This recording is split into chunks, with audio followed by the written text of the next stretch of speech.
அன்பிற்குரிய சகோதரர்களே, முதல்ல இந்த தமாசு விஷயத்தை முடிச்சிருவோம். ஏன்னா நீங்கள் தமாசுக்கு சிரித்ததாக சொன்னாங்க. நான் தமாசுக்கு சிரித்ததாகவே சொல்லலை. நான் என்ன சொன்னேன்னு கேட்டால், ஷேக் அப்துல்லா ரொம்ப தமாஸ் பண்ணுறாருன்னு சொல்லி தான் சிரித்தாங்கண்டேன். தமாசுக்கு சிரிக்கலை, ரொம்ப தமாஸ் பண்ணுறீங்களேன்னு சிரித்தாங்கண்டேன். நீங்கள் என்ன சொன்னீங்கன்னா, பயங்கரமான தத்துவத்தை சொல்லி அதை ரசித்து அதுக்கு சிரித்ததாக சொன்னீங்க. அவரை தத்துவத்தை ரசித்து சிரிச்சிங்களே. நான் கேட்க இப்போ கைத்துக்க வேணாம், கன்ஃபியூஸ் பண்ணி விட்றாதீங்க, தெளிவாக கேட்டோன்னு சொல்லுங்கள். ஏன்னா உங்களே சாட்சி ஆகிறார் அடிக்கடி, அதுக்காக தான் சொல்ல வேண்டியிருக்கு. அவர் அற்புதமான தத்துவத்தை சொல்லிட்டார் என்று சிரித்தீர்களா, அல்லது இப்படி தமாஸ் பண்ணுறாருன்னு சிரித்தீர்களா? சரி சரி, மறுபடியும் அவங்கள சாட்சி இழுக்காதீங்க.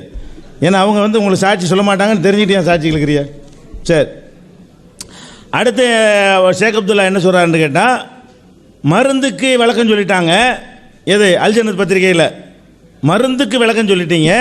உயிர் காக்கும்னு சொன்னமே உணர்வுல விளம்பரம், அதுக்கு ஏன் விளக்கம் சொல்லலை என்று ஒரு கேள்வி கேட்குறாங்க. அதுக்கும் விளக்கம் சொல்லிட்டேன். கொஞ்சம் கவனம் இல்லாமல் இந்த தமாசுன்னு சொன்னோம்ல, அதில் கொஞ்சம் கவனம் உங்களுக்கு திரும்பி இருக்குன்னு நினைக்கிறேன். அதுக்கும் விளக்கம் சொல்லியிருக்கிறேன். எப்படி சொல்லியிருக்கிறேன்?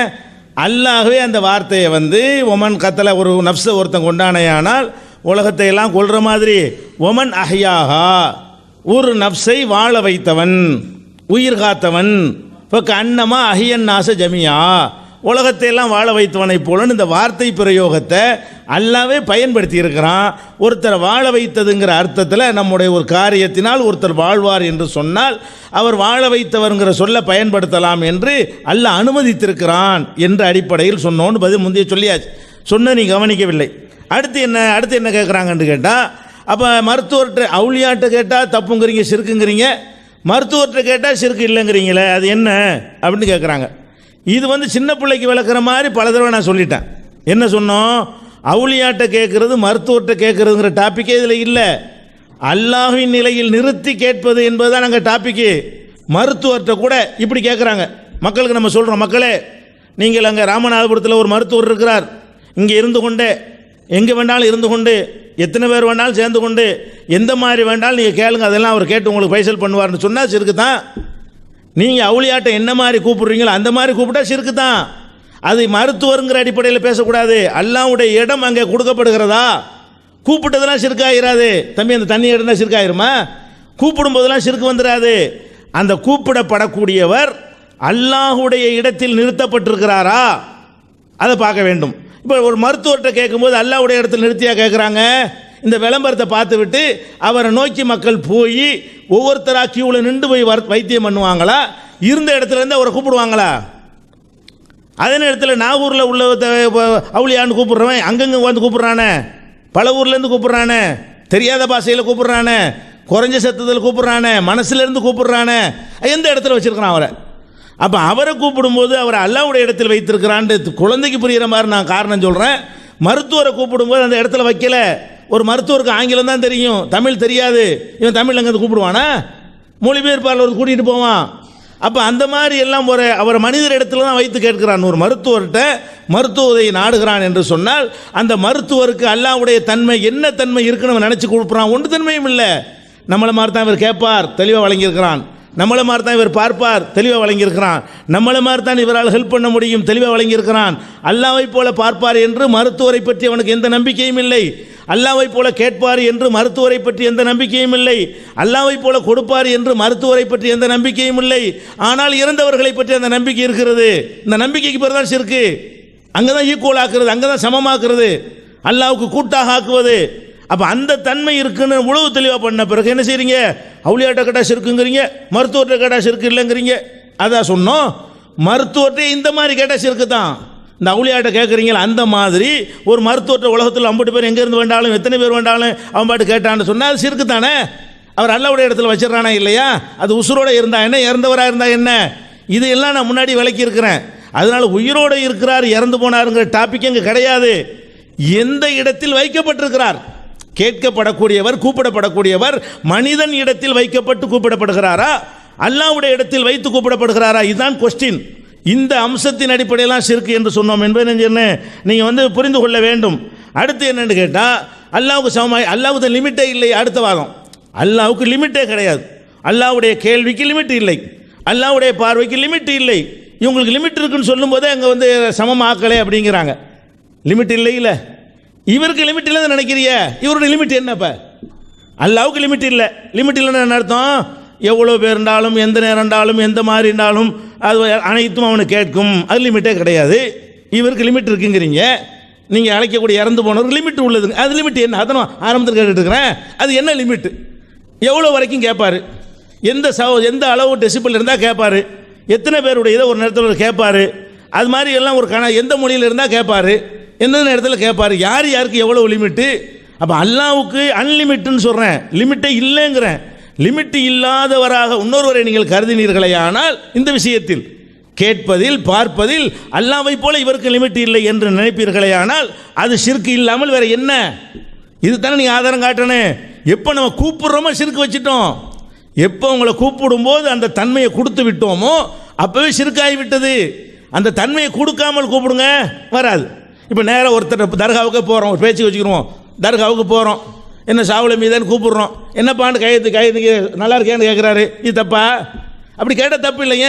நம்ம கூப்பிட்டோம், அவர் கேட்டார், ஆன்சர் பண்ணார், மனிதர் கேட்குற மாதிரி பேசி கொண்டோம். அல்ல அவரே ஒரு பேச்சுக்கு தான் நடக்க போகிற விஷயம் இல்லை. ஒரு பேச்சுக்கு இந்த விவாதத்துக்கு பார்வையாளர் வந்துட்டார். யார்? மொஹிதீன் அப்துல் உட்காந்துருக்காரு. என்ன மொஹிதீன் சோமா இருக்கலான்னு கேட்கலாமே? வந்தால் தான் கேட்கலாமே. மனுஷன் மாதிரி தானே, மனுஷனாக உட்காந்துருக்காரு, மனுஷன் மாதிரி பேசுகிறாரு, மனுஷன் மாதிரி ஆன்சர் பண்ணுறாரு. அதா எதனால கூடாதுங்கிறோம்? இறைவன் இடத்தில் வைத்தல் தான் டாபிக் என்ன? இறைவன் இடத்தில் வைக்கிறதுக்கு பேர் தான் ஷிர்க். அப்போ டாக்டர்கிட்ட உதவி கேட்கும்போது அவரை இறைவன் இடத்தில் யாருமே வைக்கவில்லை. ஒரு ஒரு வியாபாரிட்ட உதவி கேட்கும்போது அவரை டாக்டர் இடத்துல வைக்கவே இல்லை. வேறு என்னென்ன வகையில் நீங்கள் உதவி கேட்டாலும் அவரை மனிதரிடத்தில் தான் வைக்கிறீர்களே தவிர கடவுள் இடத்தில் வைக்கவே இல்லை. இது கடவுள் இடத்துல வைக்கிறீங்க. கேள்வியிலையும் கேள்வி பார்வை ரெண்டையும் நான் சொல்லிக்கிட்டு இருக்கிறேன். நிறைய பண்புகளில் நீங்கள் வைக்கிறீங்க. ஒன்று முடிச்சுட்டு இடத்துக்கு போகலாங்கிறதுக்காக தான் அதையே சொல்லிக்கிட்டு இருக்கிறோம். இது ஒன்று முடிவாகவில்லை. இதே முடிவாகலைங்கும் போது நீங்கள் வந்து தற்கொலைக்கு தொழலாமா டைவெர்ட் பண்ண பெரிய விஷயத்தை விட்டுட்டு சின்னதுக்கு போக பார்க்குறாங்க. சொல்லுவோம் கடைசியாக முதல்ல ஷிர்க்கு பைசல் பண்ணணும். இப்போ ஷிர்க்கு இணை கற்பித்தல் என்ன செஞ்சாகணும்? பைசல் பண்ணணும். சில விஷயங்கள்லாம் கேட்டாங்க, இறைவன் பெயராலாம் அதை சொல்லியிருக்கேன், கடைசியாக சொல்லுவேன்னு சொல்லி. முதல்ல இணை கற்பித்தல் பயங்கரமான டேஞ்சர், நிரந்தர நரகத்தில் தள்ளக்கூடிய ஒரு காரியம். அதுக்கு என்ன என்பதை என்ன செய்யணும்? நீங்கள் கவனத்தில் வைத்துக் கொள்ள வேண்டும். அடுத்து என்ன? இன்னொரு பதில் சொல்கிறாங்க. நபிகள் நாயகம் ஸல்லல்லாஹு அலைஹி வஸல்லம் அவங்க வந்து சில விஷயங்கள்லாம் அறிவிச்சிருக்கிறாங்க. சில தெரியாதுன்னு சொன்னார்கள்னா என்ன அர்த்தம் தெரியுமா? அவங்களுக்கு தெரியும், ஒரு பேச்சுக்காக தெரியாதுன்னு சொல்கிறது இல்லையா, தெரிஞ்சுக்கிட்டே கேட்கறது இல்லையா அப்படின்னு சொல்கிறாங்க. அது அனைத்துக்கும் சுட்டாவாது. அப்போ தெரிஞ்சுக்கிட்டு தான் 70 பேர் சாவ போகிறாங்க, தெரிஞ்சுக்கிட்டு தான் அனுப்பிவிட்டாங்களா? 70 பேர் அனுப்பிவிட்டாங்களே, நீ சாவத்தான் போகிற அப்படி தெரிஞ்சுக்கிட்டே தான் சும்மா அனுப்பிவிட்டாங்களா? தெரியாதுன்னு சொன்னாங்களா? அதுக்கெல்லாம் பொருந்துமா அந்த பதில்? நீ எனக்கு தெரிஞ்சிருக்குமே ஆனால் உன் கண்ணை குத்திருப்பேன்டாங்களே, அந்த வார்த்தைகள் அந்த அர்த்தம் வருமா? சில வார்த்தைகளுக்கு அவங்க சொல்லக்கூடிய விளக்கம் வரும். பல ஹதீஸ்கள் அதுவும் வராது. 1-2க்கு வர்றதை வச்சுக்கிட்டு அனைத்தையும் என்ன செய்கிறாங்க அப்படி நினைத்து கொண்டிருக்கிறார்கள். அது மாதிரி வந்து நிறைய விஷயங்கள் இருக்குன்னு வைங்களேன். அந்த டாபிக் அல்ல பிரச்சனை, நான் வர்றேன். இது நபிகள் நாயகம் ஸல்லல்லாஹு அலைஹி வஸல்லம் அவர்களுக்கு சில விஷயங்களை அல்லாஹ் அறிவித்து கொடுத்தான் என்பதற்கும் இறந்தவர்களை நீங்கள் அல்லாஹ்வுடைய இடத்துல வைத்து நிறுத்தி அழைப்பதற்கும் என்ன உறவு? இதிலிருந்து அது எப்படி நிரூபணமாகும்? இறந்து போனவர்களை அதான் டாபிக், அதுக்கு தானே இது கேட்குறோம். நபிகள் நாயகம் ஸல்லல்லாஹு அல்லாஹ் சிலது அறிவித்து கொடுத்துருந்தான். அதனால இறந்து போனவர்களுக்கெல்லாம் எதை வேண்டாலும் கேட்பார்கள், எல்லை இல்லாமல் கேட்பார்கள், எத்தனை பேருக்கு அவங்களை அழைச்சாலும் கேட்பார்கள் அப்படிங்கிற அந்த கருத்துக்கு இதெல்லாம் வலுவூட்டுமா? அந்த கருத்தை இந்த ஹதீஸ் தருமா? அந்த ஹதீஸ் எதை தருமா அதை சொல்லுங்க. நபிகள் நாயகம் சில மறைவான விஷயங்களை அல்லாஹ் அறிவித்து கொடுத்து மக்களுக்கு சொன்னார்கள் என்று சொல்லுங்க. நீங்கள் சொல்லுங்க, நாங்கள் சொல்கிறோம், ஒரே மாதிரி சொல்லிட்டு போயிடலாம். டாப்பிக்கே அதல்ல. நம்ம எதை பற்றி பேசி கொண்டிருக்கிறோமோ அதுக்கு இது ஆதாரம் ஆகுமா? இதுக்கு டாபிக் நீங்கள் வாங்கும் போது இது நிறுவுங்க. சிறுக்கு விஷயம் இது. இதை விட்டு தற்கொலை தொழுவலாமா? அது இருக்கு, அடுத்த தலைப்பு இருக்கிறது. 2 விஷயம் பிரிக்கப்பட்டு ஷிர்கு பிதத் 2 பேசியிருக்கிறோம் தலைப்பில். முதல்ல ஷிர்கை முடிக்க வேண்டும். ஷிர்கு நீங்கள் தான் ஷிர்கு வைக்கிறீங்கிறத நாங்கள் நிரூபிச்சுக்கிட்டு இருக்கிறோம், திரும்ப நிரூபிக்கிறோம். அதுக்கு பதில் சொல்ல முடியாமல் என்ன செய்கிறீங்க?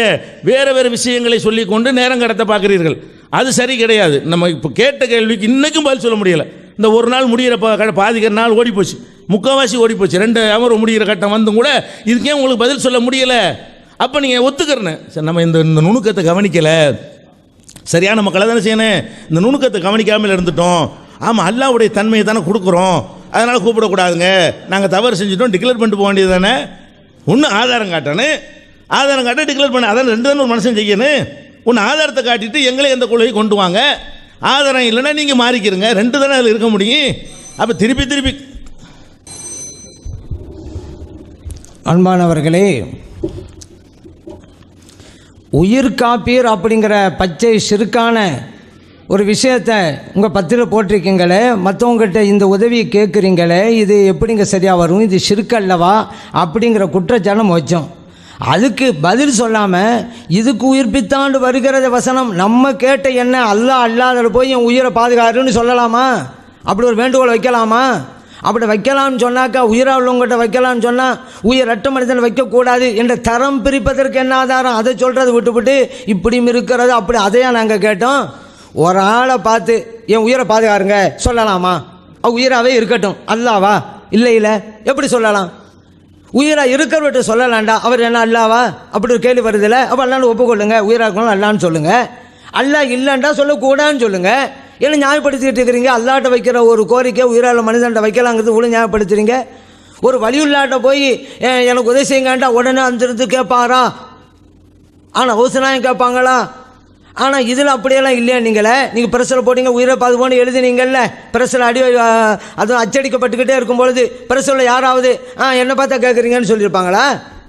அல்ல நீங்கள் கடையில் போடும்போது உடனே கடைக்காரரு என்னை பார்த்து கேட்குறேன்னு சொல்லுவாரா? என்னங்க, யாராவது ஒரு ஆள் பார்த்தானுங்க சொல்கிறீங்க. நீங்கள் எங்கே இருந்து சொல்கிறீங்க? இப்போ உதாரணத்துக்கு இந்த மெட்ராஸில் அச்சடிக்கிறான்னு வச்சுக்கிறோங்க. இந்த உதவி யார்கிட்ட கேட்குறாங்க? இந்த பத்திரிக்கை எங்கேலாம் போதோ அவங்ககிட்டலாம் கேட்குறாங்க. அப்போ அவங்க கூற்று பிரகாரம் பல பன்னூற்றுக்கணக்கான மைல்களுக்கு அப்பால் இருப்பவர்களும் கூட சென்னையில் இருந்துக்கிட்டு உதவி கேட்குறாங்களா இல்லையா? இந்த பத்திரிகை எங்கேலாம் போதோ அவங்ககிட்ட உதவி கேட்குறாங்களா இல்லையா? அப்போ என்ன லிமிட் அவங்ககிட்ட இருக்குது? ஒரு லிமிட்டும் கிடையாதுப்பா. கிட்ட இருந்துக்கிட்டு இருந்தால் கேட்கலாம், தொலைவில் இருந்தால் கேட்கக்கூடாது. அதுக்கு ஒன்று சொல்கிறாங்க, மருத்துவர் இங்கே இருந்தால் கேட்கலாமா, ராம்நாளில் இருந்தால் கேட்கக்கூடாதான். ஏன்னா இங்கே இருந்து கேட்டால் அல்லா லிமிட்டுக்கு வரலையாம். ராம்நாளில் இருக்கிற மருத்துவர் இங்கேருந்து கேட்டாக்கா அல்லா லிமிட்டு கொண்டு போயிட்டாமா. நான் கேட்குறது இந்த விளக்கத்தை நீங்கள் எங்கேருந்து இங்கே பெற்றீங்கன்னு தான் நான் கேட்டுக்கிட்டு இருக்கிறேன். யார் உங்களுக்கு சொல்லி தந்தது இதை? ராம்நாட்டில் இருக்கக்கூடிய மருத்துவரிடம் இங்கிருந்து கேட்டால் அது அல்லாஹ்வோடு ஒப்பிடுவது. இப்படி உங்களுக்கு சுய இச்சை பிரகாரம் ஒரு விளக்கத்தை கொடுக்குற அதிகாரத்தை யார் உங்களுக்கு தந்தது? அப்போ உங்களோட மனோ இச்சையை நீங்கள் இலாகாக ஆக்கி கொண்டு விட்டீர்களா? அதுவும் ஷிர்க்குத்தான அல்லாஹ்வுடைய வசனத்து பிரகாரம் என்பதான் ஒரு கேள்வி. நீங்களாவே ஒரு லிமிட்டை வளர்க்கக்கூடாது. இப்படி இருந்தால் அல்லாவுக்கு லிமிட் இல்லைங்க, அது அமெரிக்காவில் இருக்கிறவட எங்கேருந்து கேட்டால் தாங்க அது அல்லாஹ் லிமிட்டு கொண்டு போகும். இதெல்லாம் பிரிக்கிறதுக்கு நீங்கள் எங்கேருந்து புரிஞ்சுக்கிட்டீங்க? அதுக்கு ஆதாரம் தாங்க, குர்ஆன்லேருந்து தாங்க, ஹதீஸில் தாங்க. நீங்களாம் உங்கள் இஷ்டப்படல, நாங்கள் தான் இப்படி முடிவெடுத்தோம். இந்த அதிகாரத்தை உங்களுக்கு தந்தது யார்? அதனால் நீங்கள் இறைவனுக்கு மட்டும் அப்படிங்கிற வார்த்தையை தான் காலையிலேருந்து இது வரைக்கும் சொல்கிறீங்க. அதை நான் கேட்குறோம். பல பேர் கேட்டால் ஒரே நேரத்தில் வழங்குறது அல்லாவுக்கு மட்டும். நீங்கள் அல்லாவுக்கு இருக்குங்கிற நாம் புகழ்கிறோம், அல்லாவுக்கு மட்டும் நீங்கள் ஒரு உதாரணத்தை அது ஆதாரம் தந்துருங்களேங்க. காலையிலேருந்து இதுவரையும் கேட்டுக்கிட்டே இருக்கிறோம், ஒரு ஆதாரத்தை கூட இதுவரையும் தரல. காலையிலேருந்து கேட்குறோம், ஒரே ஒரு ஆதாரம் தாங்க. நீங்கள் அப்படி பேசுகிறீங்க இப்படி பேசுகிறீங்க, ஆதாரத்தை தாங்க அப்படின்னு தான் கேட்குறோம். அதே போல் ஒருத்தன் தற்கொலை பண்ணான், அவனுக்கு ஜனாதா இருக்குதான்னு கேட்டோம். அது சாதாரண பிரச்சனையாம். எந்த சாதாரண பிரச்சனை? நபிகள் ஸல்லல்லாஹு அலைஹி வஸல்லம் என்ன சொல்கிறாங்க? ஒரு முஸ்லீமை பார்த்து யா காஃபிர், காஃபிரே என்று சொன்னால் அதற்கு தகுதி இல்லையானால் அது உன் பக்கம் திரும்பி வந்துவிடும், நீ காஃபிராய் விடுவாய். இது புகாரில் பதிவு செய்யப்பட்டிருக்கு. ஒரு அவாண்டமாக முஸ்லீமை போய் அவன் இஸ்லாத்தில் வெளியேறுவன்னு சொன்னாக்கா அந்த நிலைக்கு நீங்கள் தள்ளப்படுறீங்க, குஃபருக்கு போகிறீங்க அப்படிங்கிற பாரதூரமான குற்றச்சாட்டை வைக்கிறேன். அந்த குற்றச்சாட்டு எங்களுக்கு பொருந்தாதுங்கிறத பதில் சொல்கிறத விட்டுவிட்டு அது சாதாரண பிரச்சனை. உங்கள் மேலே குஃபரு குற்றச்சாட்டு வைக்கிறது சாதாரண பிரச்சனையா? நீங்கள் உடனே எல்லாம் நீங்கள் எங்களுக்கு பதில் சொல்லணும் அப்படிங்கிற யோசிச்சு பாருங்கள். இன்னொன்று என்ன கேட்டாக்கா, நபிகள் ஸல்லல்லாஹு அலைஹி வஸல்லம் தெரியுங்களே, அப்போ ஏன் அனுப்பி வச்சாங்க? இதெல்லாம் ஒரு கேள்வியா? குர்ஆன் ஹதீஸ் ஆராய்ஞ்சு பார்க்க இதெல்லாம் கேள்வியா இல்லைங்க, ஏற்கனவே சொன்னது தான். ஏன்னா நபிமார்கள் எடுத்துக்கிடுவோம், அவங்களுடைய கூட்டத்தினரெல்லாம் கொலை செஞ்சாங்களா இல்லையா? அல்ல குர்ஆன் சொல்கிறாங்க, யக்துலூன நபி எனங்கிறான்ல, நபிமார்களை எல்லாம் அவர்கள் கொண்டார்கள்ங்கிறான். இப்போ இதெல்லாம் அல்லாஹ்வுக்கு தெரியாது போச்சுன்னு அர்த்தமா? அல்லாவுடைய பணியை தான் ஆட்டுறாங்க, அல்லாவுக்கான தான் அழைப்பு விடுக்க போகிறாங்க. அந்த அல்லாஹ் ஏன் பாதுகாக்கலை, ஏன் அனுப்பி வச்சான்? ஒரு நாத்தியவாதி கேட்குறாரு இந்த வசனத்தை படிச்சு போட்டு. அப்போ சரியா இது? அப்போ அல்லாஹ் தெரியாமல் அனுப்பி வச்சானா? ஒரு நபிக்கு அல்லாஹ் என்ன எழுதி வச்சாலும் அதுதாங்க நடக்கும். நல்லவரா கெட்டவரா அப்படிங்கிறது இதை வச்சாலும் முடிவு பண்ண முடியாங்க. அல்லாஹ் தால படுக்கும் போது யார் யார் எப்படி எப்படி இந்த உலகத்தில் போவாங்கிறது எழுதப்பட்டு விட்டது. ஆனால் கொலை செய்யப்பட்டு இந்த உலகத்தும் போவார் என்பதும் எழுதப்பட்டு விட்டது. நபிமார்கள் அப்படி தான் நடக்கிறது, அல்லாஹ் தான் எழுதி வைக்கிறான். அதுக்காக வேண்டி அப்போ அல்லாவுக்கு தெரியலை இவங்கெல்லாம் கொல்லுவாங்கண்டு, இல்லாட்டா அல்லாஹ் சொல்லியிருப்பான்ல நபி பார்த்தேன் அங்கெல்லாம் போகாதீங்க அவங்களாம் கொலை பண்ணி விடுவாங்க அப்படின்னு அல்லாஹ் சொல்லியிருப்பான், தெரியாமல் போச்சு என்ற நாத்தியவாதிகள் சொல்கிற ஒப்புக்கொள்வோமா? இன்னொன்று பாருங்கள், நபிகள் நாம் ஸல்லல்லாஹு அலைஹி வஸல்லம் மூத்தாங்கிற இடத்துக்கு அனுப்பி வச்சாங்கல்ல. நான் ஏற்கனவே சொன்னேன், முதலாவதாக ஸைத் ரலியல்லாஹு அன்ஹு ஷஹீதாகிறங்க அறிவித்தாங்க, அப்புறம் ஜாஃபர் ரலியல்லாஹு ஷஹீதாக அறிவித்தாங்க, அப்துல்லாஹ் இப்னு ரவாஹா ரலியல்லாஹு அன்ஹு ஷஹீதாக அறிவித்தாங்க, அப்புறம் ஹாலித் இப்னு வலீத் ரலியல்லாஹு அன்ஹு தலைமையேற்று நடத்துகிறாங்க, வெற்றி வாங்கி சூழ்னாங்க. இது புகாரில் இருக்குங்க அறிவிச்சேன்ல, இது உங்களுக்கு தெரிஞ்ச விஷயம். அதுக்கு அடுத்து இன்னொரு மேட்டை நான் உங்களுக்கு சொல்கிறேன், புகாரில் இருக்குங்க. நபிகள் நாம் ஸல்லல்லாஹு அலைஹி வஸல்லம் இந்த படையை அனுப்புகின்ற போது சொல்கிறாங்க, ஸைத் ரலியல்லாஹு அன்ஹு தான் இதுக்கு தளபதி, இவங்க அங்கே ஷஹீதாக்கப்படுறாங்கன்னு வச்சுக்கிறோங்க, அப்போது ஜாஃபர் ரலியல்லாஹு அன்ஹுவை நீங்கள் தளபதியாக நியமிங்க அப்படிங்கிறாங்க. பார்த்தீங்களா, அவங்க ஷஹீதாக்கப்பட தெரிய போய் தானங்க சொல்கிறாங்க. இவங்க ஷஹீதாக்கப்பட்டுட்டா ஜாஃபர் ரலியல்லாஹு அன்ஹுவை உங்களுக்கு தளபதியாக நியமித்துக் கொள்ளுங்க. அப்புறம் சொல்கிறாங்க பாருங்கள், ஜாஃபர் ரலியல்லாஹு அன்ஹு ஷஹீதாக்கப்படுறான்னு வச்சுக்கிறோங்க, அப்துல்லாஹ் இப்னு ரவாஹா ரலியல்லாஹு அன்ஹு அவங்கள தளபதியாக நியமித்துக் கொள்ளுங்க. நபிகள் நாம் ஸல்லல்லாஹு அலைஹி வஸல்லம் எப்படி அறிவிக்கிறான் பாருங்க, அதோடு நிப்பாட்டிக்கிறாங்க. அப்புறம் அப்துல்லாஹ் இப்னு ரவாஹா ரலியல்லாஹு அன்ஹு ஷஹீதாக்கப்பட்டால் யார் செல்றதுங்கிறத மேட்டு சொல்ல, ஏன் உங்களுக்குள்ளாக தேர்ந்தெடுத்துக் கொள்ளுங்க அப்படிங்கிறாங்க. இப்போ நபிகள் நாம் ஸல்லல்லாஹு அலைஹி வஸல்லம் சொன்னாங்களா இல்லையா? ஸைத் ரலியல்லாஹு அன்ஹு அவங்க ஷஹீதாக்கப்பட்டாக்கா, அப்புறம் ஜாஃபர் ரலியல்லாஹு அன்ஹு அவங்க ஷஹீதாக்கப்பட்டா, அப்துல்லாஹ் இப்னு ரவாஹா ரலியல்லாஹு அன்ஹு எப்படி சொல்லி அனுப்புகிறாங்க, புகாரில் இருக்குதே. அப்போ இவங்கெல்லாம் கொல்லப்படுவாங்கல்ல, ஏன் அனுப்பி வச்சாங்க அப்படின்ற சொல்கிறது, அவங்களுக்கு எல்லாம் எழுதி வச்சது பெரிய பாக்கியம். அது அந்த பாக்கியத்தை ஸல்லல்லாஹு எப்படி தடுப்பாங்க? ஒரு ஷஹாதோட மர்த்தபாங்கிறது எவ்வளோ பெரிய பாக்கியம். ஸல்லல்லாஹு அலைஹி வஸல்லம் சொல்லி அனுப்புகிறாங்க, புகாரில் இருக்குது. அதில் இதை வச்செல்லாம் சொல்ல வேணாம், நம்ம ஒன்று நினைவில் வைங்க. நபிகள் நாம் ஸல்லல்லாஹு அலைஹி வஸல்லம் அவங்களுக்கு அல்லாஹ் தஆலா எல்லாத்தையும் சொல்லி கொடுத்தாங்கிறோம். இங்கே அல்லாஹ் வேற, நபிகள் நாம் ஸல்லல்லாஹு அலைஹி வஸல்லம் வேறேன்னு ஆகிப்போச்சு. நபிகள் நாம் ஸல்லல்லாஹு அலைஹி வஸல்லம் எவ்வளவு தான் தெரிந்தாலும் எல்லைக்கு உட்பட்ட ஞானத்தை தான் தெரிந்திருக்கிறார்கள். இறைவனுடைய ஞானம் எல்லை இல்லாதது, முடிஞ்சு போச்சு. அல்லாவுக்கு எல்லைன்னு இருந்தால் தான் அந்த இடத்துல நபியை கொண்டு வைக்கிறாங்கன்னே வரும். அப்படி சொல்லக்கூடியவர்கள் இறைவனுக்கு எல்லையை வகுக்கிறார்கள் வரும், அது பச்சை ஷிர்காகும். இறைவன் எல்லைக்கு அப்பாற்பட்டவன். அதனால் நபிகள் நாம் ஸல்லல்லாஹு அலைஹி வஸல்லம் அவர்கள் இந்த ஞானத்தை தானாக பெறலை, அல்லாஹ்வால் கொடுக்கப்பட்டது. எத்தனை வித்தியாசம் வருதுங்க. அப்போ எப்படிங்க அல்லாஹ்வா இருக்க முடியும்? அதனால் தெளிவாக ஒன்று வைங்க, எப்போ அல்லாவுடைய லிமிட்டுக்கு நம்ம கொண்டு போகலண்டா பிரச்சனை இல்லைன்னா அவங்கள ஒத்துக்கிட்டாங்க. இப்போ நம்ம உதவியெல்லாம் கேட்குறோமே, மருத்துவர்களெல்லாம் கேட்குறோமே, அல்லா லிமிட்டு கொண்டு போகல, முடிஞ்சு போச்சு. சொல்லிட்டீங்கல்ல, நாங்களும் அல்லா லிமிட்டு கொண்டு போகல, நீங்கள் பார்த்து கொண்டு போகிறீங்க நான் கொண்டு போகிற ஆயிருமா? நானும் வித்தியாசம் காட்டுறேனே, அப்போ நீங்கள் இது வித்தியாசம் சொல்லி விளக்கம் சொல்லுங்கள். இப்போ நான் சொல்கிறேன், அல்லாவுக்கு எல்லை இல்லை, இவர்களுடைய ஞானத்திற்கு எல்லை உண்டுங்கிறேன். இல்லை இப்படி சொன்னாலும் அல்லாவோட இடத்துல வைக்கிறதே தான். அப்போ நீங்கள் சொல்லுங்கள், வலிமார்கள் எல்லாம் தானாக ஒன்றும் தெரியாதவங்க, எந்த சக்தி இல்லாதவங்க, அல்லாஹ் தான் கொடுத்தாங்கிறேன். அதனால் வித்தியாசம் இருக்குங்கிறேன். இப்போ நீங்கள் சொல்லுங்கள், இல்லை இப்படி சொன்னாலும் அல்லாவோட இடத்துல நீங்கள் வைக்கிறீங்க, அப்படி ஆகுமா? அப்போ இந்த வித்தியாசத்துக்கு என்ன அர்த்தம் இருக்குது? அதனால் நம்ம சொல்லிட்டோங்கிறதுனால எதை வேணாம் சொல்லாங்க. அதுபோல் நபிகள் நாம் ஸல்லல்லாஹு அலைஹி வஸல்லம் மறைமுக ஞானத்தை சொன்னது அதனால் எல்லாம் வலிமார்கள் அவ்வளோட்ட உதவி கேட்கலாம் அப்படிங்கிறதுக்காக இல்லை. நீங்கள் ஆரம்பத்தில் வச்சிங்கல்ல, யாருக்கும் தெரியாது போகாது. இன்னும் சொல்ல போனால் ஒரு மருத்துவரை கூட பலருக்கு இந்த காலத்து இமெயில் மூலமாக சொல்கிறாரு, இந்த மருந்து சாப்பிடுங்க, இந்த மாதிரி சாப்பிடுங்கன்னு ஒரு இடத்துல இருந்துக்கிட்டு பல நோயாளிகளுக்கு மருந்து கொடுத்துட்டு இருக்கிற ஆலோசனை பண்ணிட்டு இருக்கிறாருங்க. ஆலோசனை கொடுக்குறாரு, ஒரு இடத்துல தான் இருப்பார். இங்கே இருக்கிறவர் சவுதியில் இருக்கக்கூடியவருக்கு ஆலோசனை கொடுக்குறாரு இமெயிலில். அந்த அளவுக்கு வந்து போச்சு. அது எப்படி தொலைவில் எப்படி ஆலோசனை பெற முடியும்? கிட்ட இருந்த மருத்துவருக்கு தான் முடியும்லாம் இப்போ பொருந்துமா? இன்னொன்று சொன்னாங்க, ஒரே ஆள் எப்படி பலருக்கு உதவி செய்ய முடியுங்கிறாங்க. வெப்சைட் வந்ததுனால இப்போ பேசுகிறேன், கூகுள் வெப்சைட்னு இருக்குது. அதில் ஒரு ஆள் உட்காந்துட்டு ஏன் எனக்கு அமெரிக்கா பற்றி விவரம் வேணும் அப்படின்னு சொல்லி அடித்தாக்கா அமெரிக்கா பற்றி விவரத்தான அவர் தெரிகிறாரு. அதே நேரத்தில் ஒரு ஜப்பான் விவரம் வேணுங்கிறாரு, இன்னொரு பாம்பே விவரம் வேணுங்கிறாரு, இன்னொரு டெல்லி விவரம் வேணுங்கிறாரு. ஒரே நேரத்தில் கேட்ட அத்தனை பேருக்கும் உதவி செஞ்சுக்கிட்டே இருக்கா இல்லையா இந்த வெப்சைட்? எப்படி செய்யுது? ஒரு பொருள் ஒரே நேரத்தில் இத்தனை பேருக்கு ஹெல்ப் பண்ணுத. அப்போ இது சாதாரண படைப்பு தானே? வெப்சைட்டுங்கிற அல்லாஹ் படைக்கப்பட்ட ஒன்று தானே. இப்போ அதனால் இப்போ என்ன சொல்கிறோம், இப்படியெல்லாம் உதவி செஞ்சாலும் வெப்சைட் அல்லாஹ் வாங்குமா? முடியாது. ஏன்? அல்லாஹ்வால் படைக்கப்பட்டு விட்டது, முடிஞ்சு போச்சு விஷயம். இன்னும் சொல்ல போனால் மனிதனால் உருவாக்கப்பட்டது, முடிஞ்சு போச்சு வித்தியாசம். அதனால் இதுவெல்லாம் முடியுமான்னு விஞ்ஞான காலத்தில் போய் வச்சுட்டு இருக்காதீங்க. என்னத்தான் ஒரு ஆள் பல பேருக்கு உதவி செஞ்சாலும் சரி, ஒரே நேரத்தில் செஞ்சாலும் சரி, 1000 பேருக்கு செஞ்சாலும் சரி, அவர் அல்லாஹ் கிடையாது. ஏன்னா இது லிமிட் இருக்குது. எவ்வளோ கோடி பேர் கேட்குறான்னா லிமிட் இருக்குது. அல்லாஹ் லிமிட் இல்லாதவன் இல்லை. அல்லாவுடைய இடத்துல வைக்கிற அந்த லிமிட்டுக்கு கொண்டு போயிட்டுங்கன்னு சொன்னால் பச்சை சிறுக்காய்விடும். எல்லை இல்லாத இறைவனுக்கு. அன்பிற்குரிய சகோதரர்களே, செய்திக்கு போகிறதுக்கு முன்னாடி இந்த தரப்பு மக்களுக்கு சொல்லிக்கிறோம், அந்த தக்பீர்லாம் சொல்லக்கூடாதுன்னு இருக்குது. நம்மளும் சொல்ல சொன்னால் ரசபசமாயிரும், கருத்துக்கள் கேட்காது இல்லையா. அமைதியாக இருங்க. நீங்கள் அதை முன்மாதிரி எடுத்துக்கிட்டு நீங்கள் ஆரம்பிச்சிட வேணாம். அவங்க தடுத்துருக்கணும். நான் தக்பீர்லாம் சொல்லக்கூடாது, இல்லை சொல்லக்கூடாதுன்னு சிரிக்கிறத சொன்ன நம்ம கேட்டதுனால செஞ்சாங்க. சரி, நீங்கள் பேச, ஆடியன்ஸ் பேசக்கூடாது, ஆடியன்ஸ் பேசக்கூடாது, ஆடியன்ஸ் பேசக்கூடாதுன்னு சொல்ல மாட்டீங்களா? உங்கள் மக்களை நீங்கள் கண்ட்ரோல் பண்ணுங்க. நீங்கள் உட்காருங்கம்மா. நடுவர்கள் என்ன பண்ணுறாங்க? நடுவர் அவரை ஹலோ ஹலோ இந்தாங்க இந்தாங்க அவங்கள உட்கார சொல்லுங்கள். இந்தாங்க நம்ம பகுதியில் உள்ளவங்களாம் நீங்கள் அமைதியாக இருக்கணும். ஏன்னா எந்த பகுதியில் உள்ளவங்க ஏதாவது செஞ்சு அதுக்கு விளைவு ஏற்பட்டால் அந்த அணி தான் பொறுப்பேற்கணும்னு இருக்குது. இங்கே யாரும் எந்திரிக்காதீங்க. உணர்ச்சி வசப்படுறவங்களாக இருந்தால் வெளியே போயிருங்க. அதனால் அமைதியாக இருங்க. சரி, அன்பிற்குரிய சகோதரர்களே, விவாதத்துக்கு வந்துடுவோம்.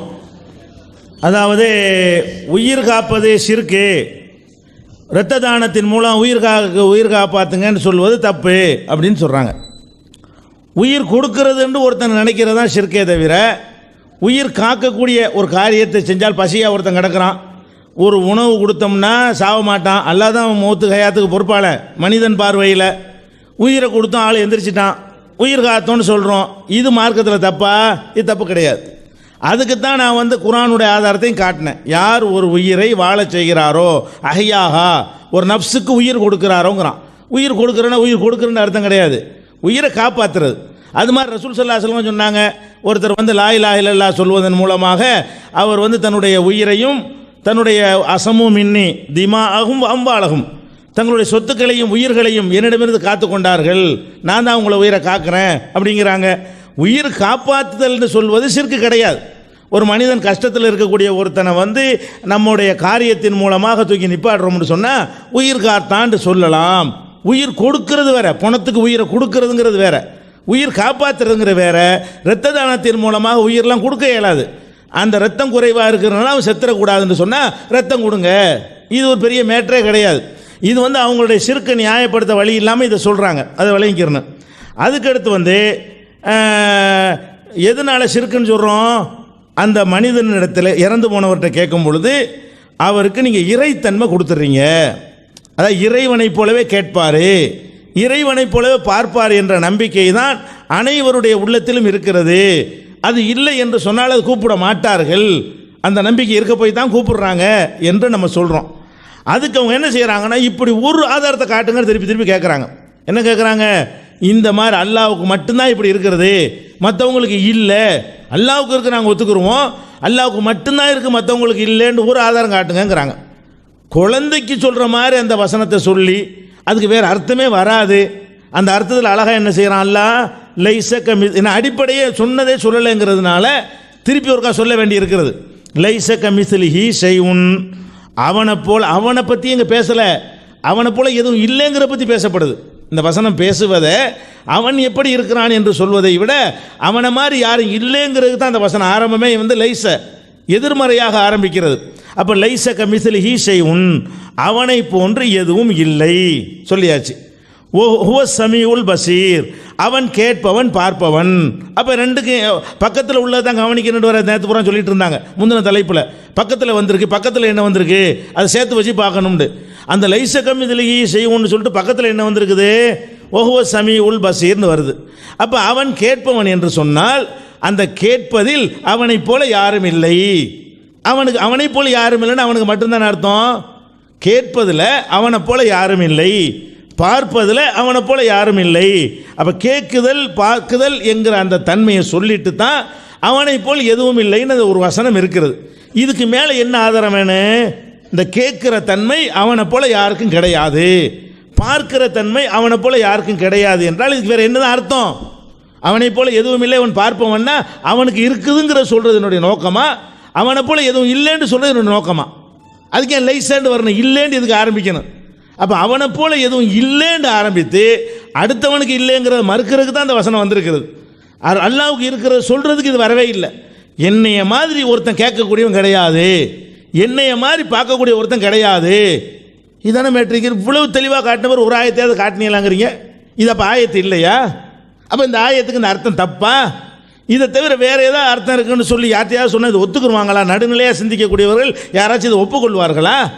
அப்போ இவ்வளவு தெளிவாக அல்ல என்ன செய்கிறான்? எந்த ஒரு இடத்தில் அல்லாஹ்வை போல ஒருத்தர் கேட்கிறார் என்று வந்து விடுகிறதோ அது ஷிர்காகிவிடும். எந்த ஒரு இடத்தில் அல்லாஹ்வை போல பார்க்கிறார் என்று வந்து விடுகிறதோ அது ஷிர்காகிவிடும். இதுதான் மேட்ரு. இதுக்கு என்ன செய்கிறாங்கன்னா, இந்த இரத்த தானத்துக்கு சொன்னோம்ல, நீங்கள் உணர்வில் போடுகிறீர்கள், ஒருத்தன் தானே படிப்பான். அதை கோடான கோடி பேர் எத்தனை பேர் உணவுடைய யாருக்கெல்லாம் அடைகிற அத்தனை பேரும் படிப்பானே, நீங்கள் அத்தனை பேருக்கு தானே ஒரு நேரத்தில் சொல்கிறிய அப்படிங்கிறாங்க. ஏங்க இது ஏதாவது ஒரு லாஜிக் இருக்கா? அதில் விஷயம் இருக்குது. அதில் ஒரு மனிதன்கிட்ட ஒன்று தான் கேட்க முடியும்னு நம்ம சொல்கிறோம். இப்போ ரத்த தானம் தேவைன்னு சொன்னால் என்கிட்ட ஒருத்தர் ரத்த தானம் கேட்பார், உங்கள்கிட்ட ஒருத்தர் கேட்பார், உங்கள்கிட்ட கேட்குற ஒருத்தர் கேட்பார், ஒரு பல ஆள்கிட்ட பல பேர் கேட்பாங்க. ஒரு ஆள்கிட்ட ஒரு நேரத்தில் உலகத்தில் உள்ள அத்தனை பேரும் கேட்பார்களா? தேவைப்படக்கூடிய அத்தனை பேரும் கேட்பார்களா? அப்படி இருந்தால் அதுவும் ஷிர்க்கு தான். இந்த வித்தியாசத்தை விளங்காமல் அல்லாஹ் எதை ஷிர்க்குங்கிறானோ, அப்பட்டமான ஒரு ஷிர்க் என்று அல்லாஹ் அம்பலப்படுத்தி காட்டுகிறானோ அதை என்ன செய்கிறாங்க? நியாயப்படுத்துகிறார்கள்.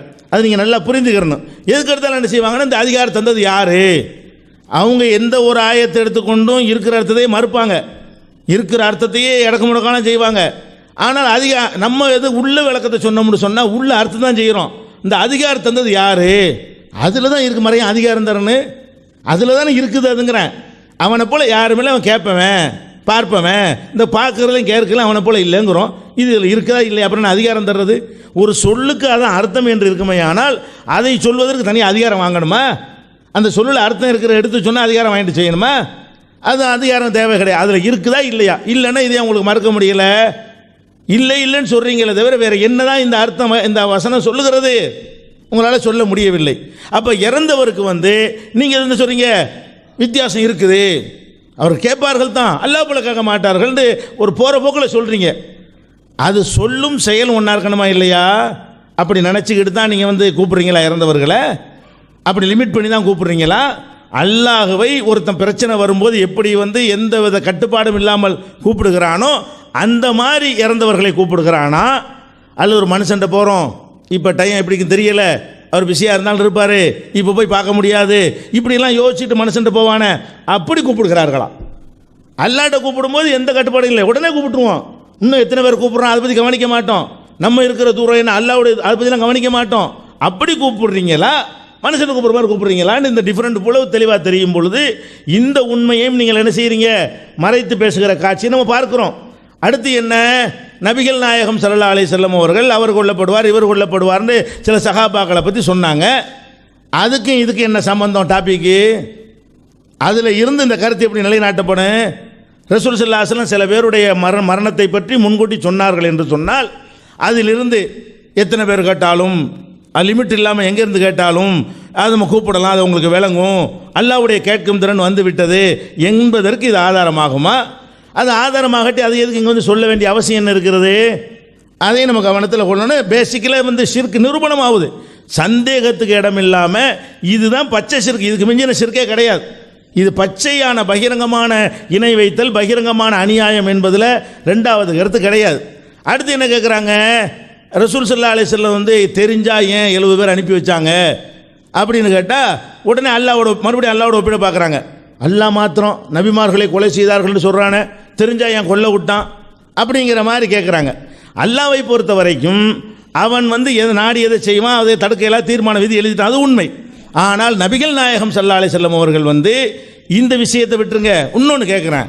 ஒருத்தர் எட்டி பார்க்குறாரு, யாருன்னு தெரியலை, பின்னாடி அவர் தெரிஞ்சிருது. முன்னாடியே நீ எட்டி பார்த்தது எனக்கு தெரிந்திருக்குமையானால் ஈட்டினால் குத்தி உன் கண்ணை குருடாக்கியிருப்பேன். லவ் அலிம்து, அறியலை, முன்னாடி அறிந்து இருந்தால் இது பேசிக்க சொல்கிறதா? முன்னாடி அறிஞ்சிருந்தா குத்தி இருப்பாங்களே, கண்ணை குத்தி இருப்பாங்களே, கண்ணை குத்தலையே, குத்தலைன்னு அறியலைன்னு தானே அர்த்தம். ஃபார்மாலிட்டிக்கு சொன்ன வாசகம் இல்லையே. அதே மாதிரி தன்னுடைய மனைவியின் மீது பழி சுமத்தப்படும் பொழுது அது பொய்ன்னு தெரிந்திருந்தால் அது மாதிரி ரசூலுல்லாஹ் அது நடந்திருப்பாங்களா இல்லையா? அது பழி பொய் தானே. ஆனால் ஆயிஷாட்ட போய் நீ அது நடந்திருக்காமா, நீ தௌபா செஞ்சிக்கமா அப்படின்னு ஆயிஷாவே என்ன சொல்கிறாங்க? இந்த வதந்தி வந்த பிறகு என்னோட முன்பு போல் ரசூலுல்லாஹ் பழகுவது இல்லை, முன்பு போல் அன்பு செலுத்துவது இல்லை. அப்போ பொய்யான அவதூறு என்று தெரிந்தும் கூட அவங்களையே அது பாதிச்சிச்சு. பொய்னா எப்பவும் போல அன்பா இருப்பாங்களே, அவதூறுக்கு முந்தி எந்த அன்பு காட்டினாங்களோ அந்த அன்பை அவதூறுக்கு முந்தி ஏன் காட்டலை? மக்கள் பேசின பேச்சு அவர்களை பாதித்திருக்கிறது ஏன்? தெரியாத விஷயத்தினால. அதனால சில விஷயங்கள் இப்படி இப்படி தாவியல் கொடுக்க முடியும், அனைத்துக்கெல்லாம் கொடுக்க முடியாது. பொதுவான விஷயம் என்ன? அல்லாஹ் எது இருப்பதா சொல்றான்னு நம்ப வேண்டும். அன்பானவர்களே, உயிர் காப்பீர் என்று நாங்கள் சொன்னது இந்தந்த அர்த்தத்தில் தான், அதனால் ஷிர்க் இல்லைங்கிறாங்க. இப்போ நம்ம என்ன சொல்கிறோம்? நீங்கள் கொடுக்குற விளக்கத்தில் உயிர் காப்பீர்னு சொன்னால் ஷிர்க் இல்லை, ஒரு ஆள் இறந்து பேர்கிட்ட சொன்னால் தான் ஷிர்க்கு என்று இந்த வகை பிரிக்கிறீர்களே, இந்த வகை பிரிப்பதற்கு உங்களுக்கு அதிகாரம் தந்தது யார்? அந்த இறந்து போனவர்களை கூட ஒரு ஆள் அல்லாவுடைய இடத்துக்கு நீங்கள் சொன்னால் கொண்டு போக, அல்லாவுக்கு இடமே இல்லை அப்படி சொல்லி திரும்ப திரும்ப சொல்கிறாங்க. அல்லாவுடைய இடம் அல்லாடுங்கும் போதே அவங்க ஷிர்க் வச்சிருக்கான்னு வழங்குது, தெளிவாக வழங்குது. அல்லாவுக்கு லிமிட்டே இல்லை. இப்படி சொல்லும்போது ஒரு ஆள் சொல்லாரு, உங்களுடைய பிரகாரம் உயிராக இருக்கிறவனை எப்படி நினைக்கிறீங்களோ அப்படின்னு நினச்சி தாங்க நான் ஒரு மறைந்து போனவர்கிட்ட கேட்குறேன், இப்போ ஷிர்கான் பாரு, இப்போ இந்த அளவுகள் பிரகாரம் ஷிர்க் இல்லை அப்படின்னு சொல்ல முடியுமா? அப்படி சொல்லிடலாம். நீங்கள் உங்கள் கொள்கை அதுதானா? நம்ம என்ன சொல்கிறோம்? உயிராக இருந்தால் உயிர் காப்பீர் என்று கூட சொல்லலாம், என் உயிரை பாதுகாருங்க என்று கூட சொல்லலாம். அது ஷிர்க்கல்ல. இறந்து போன சொன்னாதான் ஷிர்க்கு என்று பிரிக்கிற அதிகாரத்தை உங்களுக்கு யார் தந்தது? இப்போ நீங்கள் சொல்கிறீங்க உங்கள் பக்கத்தில் இருந்தால் பரவாயில்லை, ராம்நாள் இருக்கிற மாதிரி இருந்து இங்கேருந்து உதவி கேட்டால் தான் தப்பாகும், அதுதான் அல்லாவோட இடத்துக்கு கொண்டு போங்கிறீங்களே. இப்படி நீங்கள் பிரிப்பதற்கு ஆதாரமாக எதை எடுத்து வச்சிங்க? குர்ஆன்லேருந்து எதை எடுத்து வச்சிங்க? ஹதீஸ்லேருந்து எதை எடுத்து வச்சிங்க? அதுதான் நம்ம கேட்குறோம். நீங்கள் தானே சொல்கிறீங்க பக்கத்தில் இருந்தால் கேட்டுக்கிறலாம், ராம்நாளுக்கு இங்கேருந்து கேட்டாக்கா ஷிர்கா போயிருங்கிறீங்களே. இப்படி பிரிப்பதற்கு நீங்கள் எங்கேருந்து ஆதாரத்தை பெற்றீங்க? அந்த ஆதாரத்தை நாங்கள் தாங்க. இப்படி சொன்னோன்னே ஆதாரத்தை நாங்கள் ஓதுனோமே, அது ஆயத்து இல்லையா? ஆயத்து இல்லையா நாங்கள் சொன்னோமா? ஒரு ஆள் ஆதாரம் கேட்கும் பொழுது ஏதோ ஒரு வசனத்தை ஓதிவிட்டு நான் ஆயத்தை ஓதிவிட்டு ஆதாரம் நீங்கள் எடுத்துக்கிறீங்கன்னா அது ஆதாரம் ஆயிருமா? எதுக்கு ஆதாரம்? அந்த ஆயத்தையில் ஓதானே. நீங்கள் ஓதின ஆயத்தில் நமக்கு பார்வை இருக்குன்னு சொன்னாலும் குற்றமாயிருமே. ஏன் அதில் எப்படி வருது? லைஸ கமிஸ்லிஹி ஷைஉன், இறைவனை போன்று எதுவும் இல்லை. வஹுவ ஸமீஉல் பஸீர், அந்த இறைவன் கேட்கிறான் பார்க்கிறான். இப்படி தான் முடியுது. ஒரு ஆள் சொல்கிறாரு நான் பார்க்குறேன்டு, அதுவும் இறைவனுக்கு ஒப்பிடாமல் அமைஞ்சிருமே. அல்லாஹ்வில் பார்க்குறோங்கிறோமே, ஒப்பீடு வந்து போச்சு அப்படிலாம் இருக்குது. இல்லை நம்ம ஒப்பீடு அது எடுத்துக்கொள்ளாது. அப்படி வித்தியாசம் அந்த வசனத்தில் எங்கே இருக்குது? அல்லாஹ் கேட்கிறான் இருக்கு, ஒரு ஆள் சொல்கிறான் நானும் கேட்குறேன். இப்போ அவர் அல்லாஹ் மாறிட்டார் இந்த வசனத்து பிரகாரம். இல்லைங்க, அல்லாஹ் கேட்குறான்னு சொன்னாலும் ஏன் கேள்வி வேற, இறைவன் கேள்வி வேற, வித்தியாசம் இருக்குதுல்ல. இங்கே மட்டும் வித்தியாசப்படுத்தலாம், அந்த இறைநேச விஷயத்தில் வித்தியாசப்படுத்தக்கூடாது என்று நிர்ணயம் செய்கிற அதிகாரத்தை உங்களுக்கு யார் தந்தது? எப்படி நீங்கள் சொல்றீங்களோ நமக்கு லிமிட் இருக்குண்டு, அதே போல தான் அங்கே லிமிட் இருக்குங்கிறோம், அங்கே ஹத் இருக்குங்கிறோம். இவருடைய பார்வைக்கும் கேள்விக்கும் ஹத்தே இல்லைங்கிறோம். வித்தியாசம் தெளிவாக இருக்குது. நீங்கள் ஓதின வசனத்தின் பிரகாரம் நமக்கும் பார்வை இல்லைன்னு சொல்லணும். ஏன்னா அல்லாஹ் அப்படி தான் சொல்லலாம், பார்ப்பவன் அப்படிங்கிறான். அப்போ நம்ம பார்வையில்லைன்னு சொல்லணும். அப்போ பார்வை இருக்குன்னு சொன்னால் இந்த வசனம் முரணாகி போச்சே. அல்லாஹ் நான் தான் கேட்பேங்கிறான். இப்போ நம்மளும் கேட்க முடியாதுன்னு சொல்லணும் இந்த வசனத்து பிரகாரம். ஆனால் நம்ம கேட்குறோங்கிறோம், வசனத்து முரணாகி போச்சே. அப்போ வித்தியாசப்படுத்துறீங்கல்ல. அல்லாஹ் அப்படி சொல்லியிருந்தாலும் நம்ம பார்வை வேற, வித்தியாசப்படுத்த முடியுதுல்ல. அதே போல தான் வழிமாறு செய்ய வித்தியாசப்படுத்துங்கிறோம். நீங்கள் ராம்நாடில் இருந்து அங்கிருந்து கேட்பார் என்றாதான் கூடாதுங்கிறீங்களே. நீங்கள் சொல்கிற வசனத்தில் என்ன ஆதாரம் இருக்குங்க? அங்கே கேட்பவன் பார்வை மட்டும்தான் இருக்குது, எல்லையா அதில் இருக்குது. குறைந்ததாக இருந்தால் உங்களுக்கு உண்டு, தொலைவாக இருந்தால் எனக்கு மட்டும்தான். அப்படி எங்கே இருக்காங்க? இல்லையங்க. இதனால தான் நபிகள் நாயகம் ஸல்லல்லாஹு அலைஹி வஸல்லம் அவர் சம்மந்தப்பட்ட விஷயத்தெல்லாம் எடுத்தோம். அவன் மறைமுக ஞானத்தெல்லாம் தெரிஞ்சிருக்கிறாங்க அப்படின்னு சொல்கிற நமக்கு நோக்கம் அல்ல. நீங்கள் ஒரு எல்லேண்டு வகுத்தீங்களே, கிட்ட இருக்கணும், அப்போ தான் தெரியுங்களே. நபிகள் நாயகம் ஸல்லல்லாஹு அலைஹி வஸல்லம் தொலைவில் உள்ளதை பார்த்தாங்களே. இப்போ என்ன செய்ய போகிறீங்க? அவள் அல்லாஹ்வுடைய பண்பு அவங்களுக்கு இருக்கா சொல்லிட்டா நினைக்க போகிறீங்களா? கேள்வி வச்சோமாங்க. வானத்தில் இருக்கிறதே பார்த்தேன்னாங்களே, புகாரில் இருக்கிறத ஹவுதுல் கௌசரை பார்த்தேன்னாங்களே. அப்போ அவ இங்கே தொலைவுங்கிறது வந்து போச்சே, கிட்ட இல்லையே. அதனால் அல்லாஹ்வுடைய பண்பு ஸல்லல்லாஹு அலைஹி வஸல்லம் அவர்கள் இருக்குன்னு சொல்லிட்டாங்களா? இல்லை தானே. வானமாக இருந்தாலும் சரிதான், 7 வானங்களாக இருந்தாலும் சரிதான், எல்லை தான், முடிஞ்சு போச்சு. அதனால் அல்லாஹ் எல்லை எற்றவன், அவனுடைய ஞானத்துக்கு எல்லை இல்லை, நம் படைப்பினுடைய ஞானத்திற்கு எல்லை உண்டு. அப்படி வித்தியாசம் வந்துருச்சுல. இதற்காகத்தான் எடுத்து காமிச்சோம். அதே போல் மனசில் இருக்கிறது அல்லாஹ் தான் அறிவான். இது நம்முடைய எல்லைக்கு அப்பாற்பட்ட இல்லைங்களே. நபி நாம் ஸல்லல்லாஹு அலைஹி வஸல்லம் மனசு இருக்கிறா சொன்னாங்களே. அதுபோல் ஒவ்வொரு கட்டத்திலையும் இருந்தாங்களா? எல்லாருக்கும் நினைச்சாங்கிறதல்ல. நபி நாம் ஸல்லல்லாஹு அலைஹி வஸல்லம் இவனுடைய ஒரு அடியார், அதை அவங்க தெரிஞ்சு வச்சிருக்கிறாங்க. அப்போ இப்போ நீங்கள் நிர்ணயம் செய்து என்ன ஆகி போச்சு? அல்லாவுக்கு இருக்கிறத நபி நம்ம சலாசம் எனக்கு இருக்குன்னு சொல்லிவிட்டாங்களா? இதற்காகத்தாங்க இதெல்லாம் கொண்டு வந்தோம். அதனால் நீங்கள் எல்லை நிர்ணயிக்காதீங்க. ராம்நாடு வரைக்குமா இருந்தால் மனிதனுடையது, ராம்நாடு ஆகிட்டாக்கா அல்லாவுடையது, அப்படி நீங்கள் எல்லை நிர்ணயிக்க வேணாம். அப்படி எல்லை நிர்ணயிக்கிறது ஆதாரத்தை தாங்க. இதைத்தான் இப்போ கேட்டுக்கிறோம், காலையிலேருந்து கேட்குறோம். எல்லோரும் சேர்ந்தால் அப்படிங்கிறதுக்கும் எல்லை நீங்கள் சொன்னீங்களே அதுக்கும் இப்போ ஆதாரத்தை கேட்டுக்கிட்டே இருக்கும். ஆனால் எல்லை இங்கே வகுக்க வேணாம். அல்லாவுக்கு எல்லையே கிடையாது, எல்லையை வச்சு நீங்கள் முடிவு பண்ண தேவையில்லை. எவ்வளவு தெரிஞ்சாலும் எல்லைக்கு உட்பட்டா அல்லா வேற அடியார் வேற தான். எல்லைன்னு வரும்பொழுதே கடவுளாக இருக்க தகுதி இல்லைன்னு ஆகி போகுது. அது எந்த வழியுள்ளாக இருக்கட்டும், எந்த நபியாக இருக்கட்டும், நபிமார்களுக்கெல்லாம் தலைவராக இருக்கிற கண்மணி நாயகம் ஸல்லல்லாஹு அலைஹி வஸல்லம் அவங்களா இருக்கட்டும், எல்லை இருக்கிறதுன்னு முடிஞ்சாலே அவங்க கடவுளாக ஆக தகுதி இல்லைன்னு ஆகி போச்சு. அப்படி இருக்கும் பொழுது கடவுளாக ஆக்கினான்னு எப்படி வரும்? எப்படி கடவுளாக இருக்க முடியும்? எல்லை உள்ளவர் எப்படி கடவுளாக இருக்க முடியும்? எப்போ எல்லை வந்துருச்சு இறைவன் அல்லவங்க. அதனால் மிக தெளிவாக இருக்கிறது. இப்போ இன்னொன்று, இப்போ நம்ம ஜனாசா தொலையை பற்றி கேட்டோம். அது குஃப்ருடைய நிலைக்கு தள்ளுதே, அந்த காரியத்தை ஏன் செய்றீங்கன்னு கேட்டோம். இது வரைக்கும் பதிலே கிடையாதுங்க. அதே போல் காவிரருக்கு சலாம் சொல்லலாம்ங்கிற அந்த கலாச்சாரத்தை கொண்டு போயிட்டு இருக்கீங்களே, எந்த கலாச்சாரத்தை பற்றி நோக்கி நீங்கள் போய்கிட்டே இருக்கிறீங்க அப்படின்னு கேட்டோம். அதுக்கும் இது வரைக்கும் பதிலே கிடையாது. ஆயிஷா சித்திகா ரலியல்லாஹு அன்ஹா அவங்க விஷயத்தில் நபி நாம் ஸல்லல்லாஹு அலைஹி வஸல்லம் தெரியாமல் இருந்தாங்க அப்படின்னு சொன்னாங்க. ஸல்லல்லாஹு அலைஹி வஸல்லம் அவங்களுக்கு அந்த விஷயமும் தெரியும். மக்கள் விஷயத்தில் தான் ஒரு நபி எப்படி இருக்கணுமோ அப்படி இருந்தாங்க. ஏன்னா சஹாபிகளும் இருக்கிறாங்க, முனாஃபிக்குகளும் இருக்கிறாங்க. அவசரப்பட்டு ஒரு முடிவை எடுத்தால் முனாஃபிக்குகளை குறை சொல்லுவாங்க. அது மட்டும் இல்லை, நபி நாம் ஸல்லல்லாஹு அலைஹி வஸல்லம் அவர்களுக்கு இருக்கிற மறைமுக ஞானம் தான் அமைதியாகவும் இருக்க வைத்தது. அது என்ன? ஆயிஷா சித்திகா ரலியல்லாஹு அன்ஹா அவர்களை புகழ்ந்து இறைவன் பல வசனங்களை இறக்கப் போகிறான் என்கின்ற ஞானம் நபிகள் நாயகம் ஸல்லல்லாஹு அலைஹி வஸல்லம் அவர்களுக்கு இருந்தது. அதனால தான் அவங்க பொறுமையாக இருந்தாங்க. அவங்க அமைதியாக இருந்தது கூட அவருடைய மறைமுக ஞானத்தை தான் அறிவுப்படுத்தது. அதுதான் இயற்கை. உலக நடைமுறையில் ஒரு பிரச்சனை வந்தால் ஒரு தலைவர், ஒரு சிந்தனையாளர், அறிஞர் அப்படித்தான் நடந்து கொள்ள வேண்டும். தலாவிட சொல்லலாம், சலாசலம் இருக்கிற ஞாபகம் உலக அமைப்புக்கு எப்படி நடக்கணும் அப்படி நடக்கணும். அந்த அமைப்பில் நபிகள் நாயகம் ஸல்லல்லாஹு அலைஹி வஸல்லம் அவர்கள் நடந்து கொண்டார்கள். அதனால் ஏதாவது ஒரு ஆயத்தை ஓதிட்டாலே அது ஆதாரம் அப்படிங்கிற நிலைக்கு நம்ம வரவே தேவையில்லை.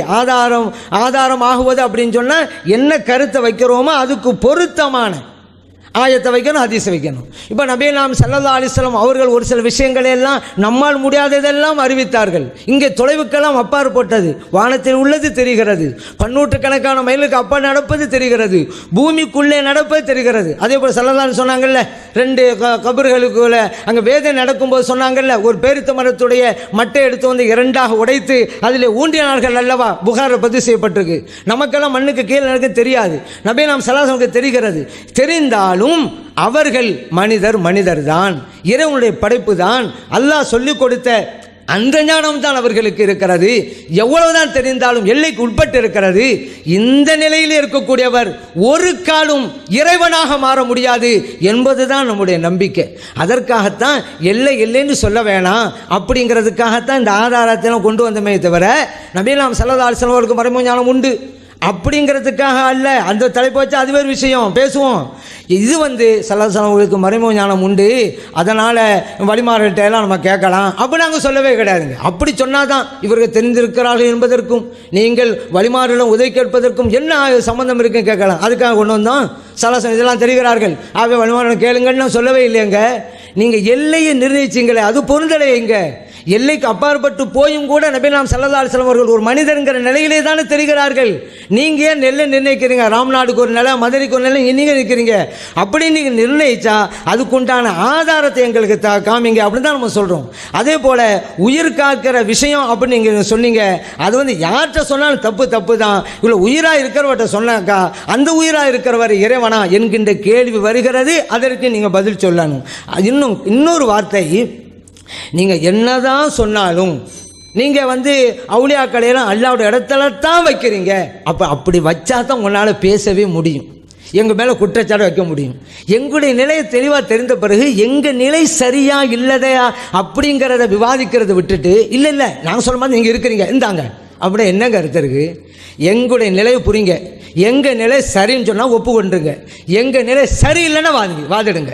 எங்கள் நிலை சரியில்லைனா அதுக்கு ஆதாரம் என்ன சொல்லுங்கள், அதுதான் நியாயமாக இருக்குமே தவிர இல்லை நீங்கள் அப்படி தான் இருக்கிறீங்க அப்படி நீங்களாகவே சொல்லிக்கிட்டு நீங்களாகவே குற்றச்சாட்டு வச்சுக்கிட்டு இருந்தால் என்ன கருத்து இருக்குது? அப்படி பார்த்தா சிலைவை எனக்கு நீங்கள் தான் செஞ்சிட்டீங்க, அது தப்பு நான் சொல்லிகிட்டே இருக்க முடியுமா?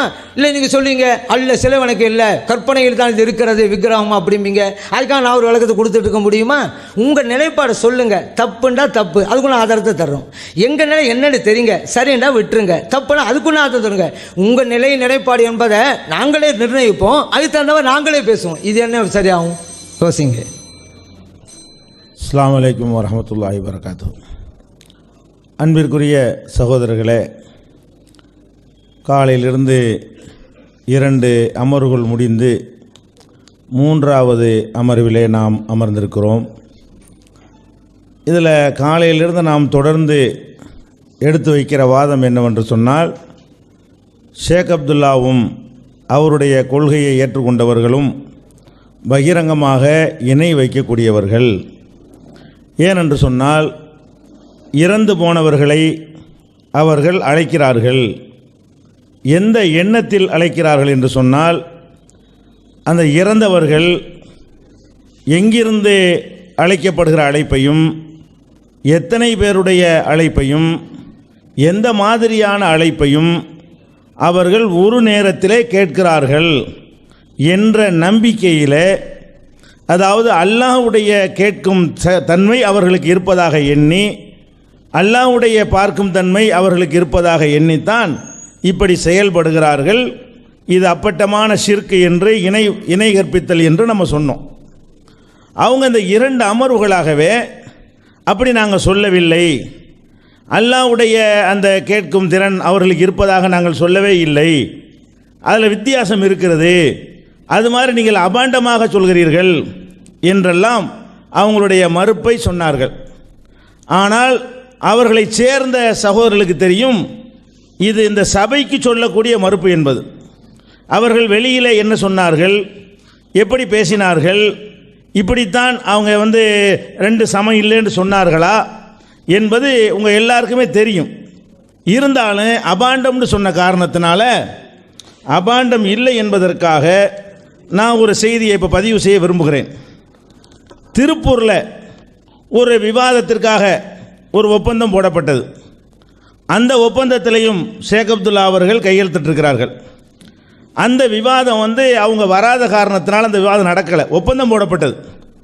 அந்த ஒப்பந்தத்தில் ஒரு தலைப்பு படிக்கிறேன், அவங்க கையெழுத்து போட்ட ஒப்பந்தம் அது. இறந்தவர்களிடம் உதவி தேடுவது கூடுமா தலைப்பு. நிலைப்பாடு ஏ, இறந்தவர்கள் செவியேற்க மாட்டார்கள்.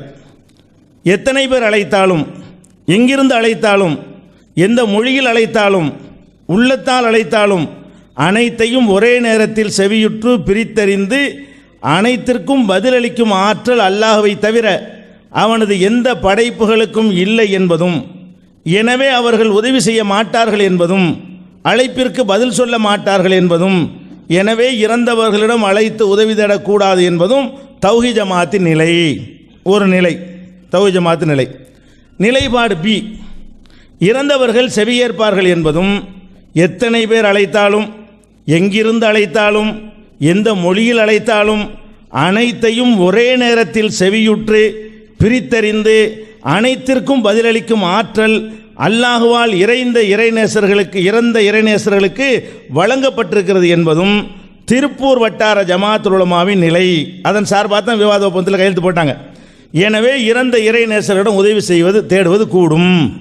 இது ஷேக் அப்துல்லா அவங்களே அக்ரிமெண்ட்டில் போடுமா என்ன செய்கிறாங்கன்னு கேட்டால், எத்தனை பேர் அழைத்தாலும் வித்தியாசமே இல்லை இருக்குங்கிறாங்கல்ல, அவங்க என்ன ஒத்துக்கொண்டிருக்கிறார்கள், என்ன மக்கள்கிட்ட பேசியிருக்கிறார்கள் அப்புறம் காட்டுவோம். ஒத்துக்கொண்டதை நான் இப்போ சொல்கிறேன், கையெழுத்து போட்டு எத்தனை பேர் அழைத்தாலும், எங்கிருந்து அழைத்தாலும், அதைத்தான் உள்ள நேரம் மறுத்துக்கிட்டு இருந்தாங்க. இவ்வளோ நேரம் காலையிலேருந்து 2 அமர்வா எதை மறுத்தாங்களோ அதைத்தான் முன்னாடி ஒப்புக்கொண்டிருக்கிறாங்க. அதுக்கு சொல்கிறேன், ஆதாரமே இல்லை, எங்கள் நிலை எங்கள்கிட்ட கேட்கணும் என்றெல்லாம் சொன்னாங்கல்ல, அவங்கள்ட்ட கேட்குறது தான் இது.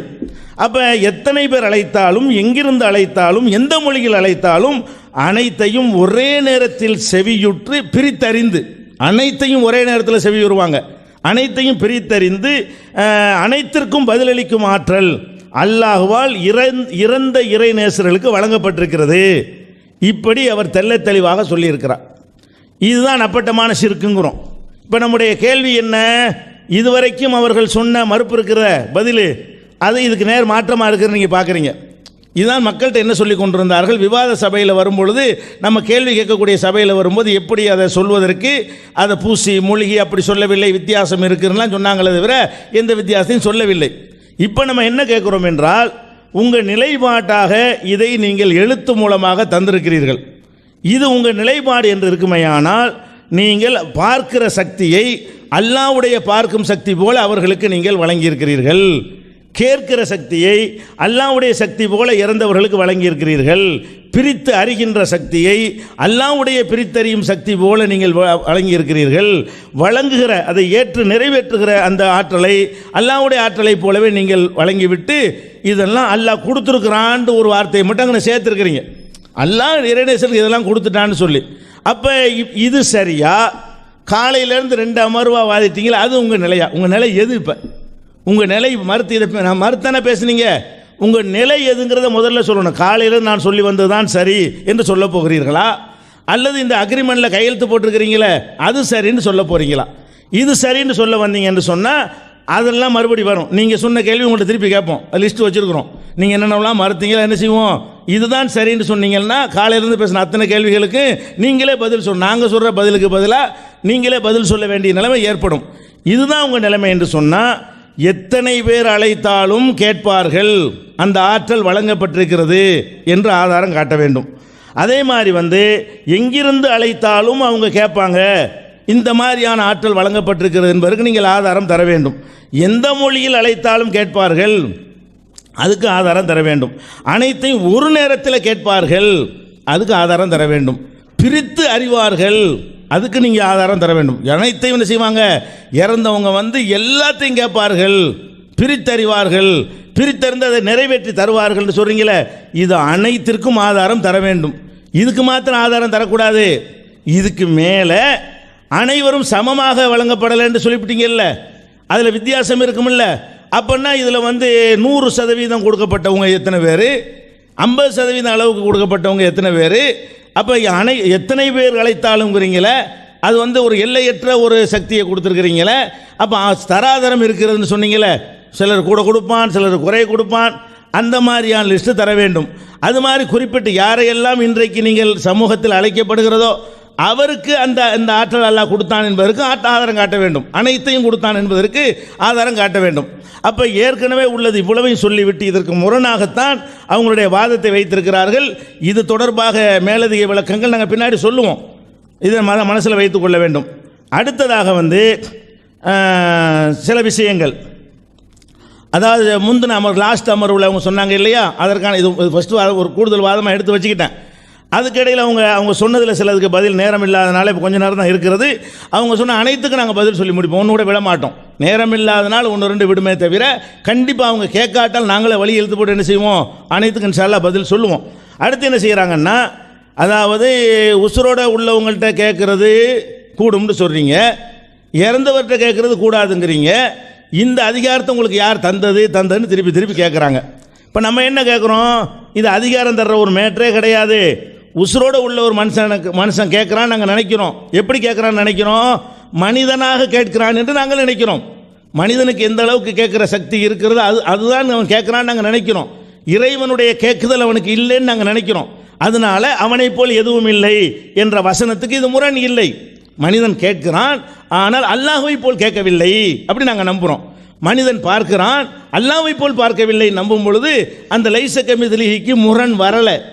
ஆனால் இறந்தவர்களை அழைக்கும் பொழுது அல்லாஹ்வை போல பார்க்கிறார், அல்லாஹ்வை போல கேட்கிறார் என்கிற கருத்து அதுக்குள்ள அடங்கி இருக்கிறது என்று சொல்லும் பொழுது ரெண்டையும் ஒப்பிட முடியாது.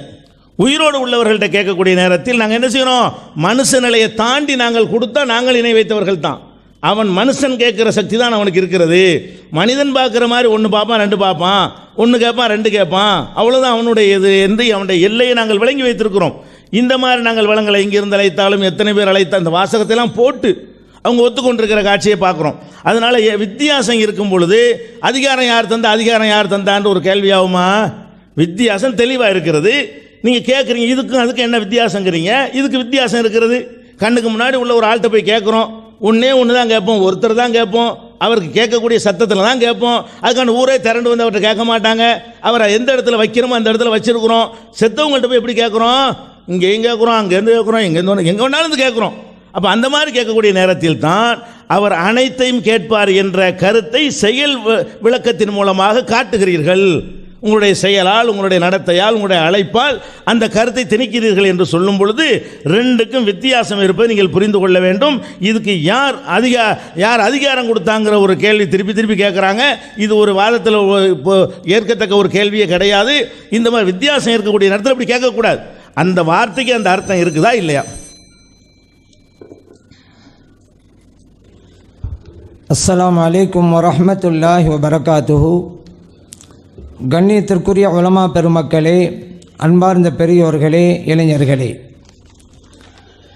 களியக்காவில விவாதத்தில் நடந்த அந்த ஒப்பந்தம், திருப்பூரில் போட்ட ஒப்பந்தம் தான் அது. அந்த ஒப்பந்தத்தின் அடிப்படையிலே தான் களியக்காவிலையில் விவாதம் நடைபெற்றது. அதை தூக்குனதுக்கு மிகப்பெரிய ஆதாரமே என்ன தெரியுமில்ல? இந்த விவாதத்துக்கு போடப்பட்ட அந்த நிலைப்பாட்டுக்குரிய ஆதாரம் எதுவும் இல்லை அப்படிங்கிறத நிரூபித்து விட்டது. இப்பொழுது போடப்பட்ட அந்த விவாதத்தினுடைய நிலைப்பாடு என்ன? ரெண்டாவது தலைப்பு, இணை வைப்போரும் பிதத்துவாதிகளும் யார்? அவங்களுடைய நிலைப்பாடு என்ன? குர்ஆன் ஹதீஸ் ஆதாரங்களின் அடிப்படையில் ஷேக் அப்துல்லா ஜமாலி, சுன்னத் ஜமாத் ஐக்கிய பேரவையினர் மற்றும் அவர்களது கொள்கை பின்பற்றக்கூடியவர்கள் அனைவரும் முஷ்ரிக் எனும் இணை வைப்பாளர்கள், பிதாத்வாதிகள் என்பது தமிழ்நாடு தௌஹீது ஜமாத்தின் நிலைப்பாடு. நம்முடைய நிலைப்பாடு என்ன? தமிழ்நாடு தௌஹீது ஜமாத்தினர் இணை வைப்புக்கும் பிதாத்திற்கும் சொந்தக்காரர்கள். இந்த தலைப்பில் தானங்க விவாதம் நடத்தினேன். அப்போ பேசாமல் நம்ம ஒப்பந்தம் போடாமல் நிலைப்பாட்டையும் விவரிக்காமல் நம்ம ஏற்கனவே வாதம் நடத்தினோமே களியக்காவில, அதே நடத்திக்கலான்னு போயிருக்கலாமே. ஏன் நம்ம ஒப்பந்தம் போட்டால் நிலைப்பாட்டை தெரிவித்தோம்?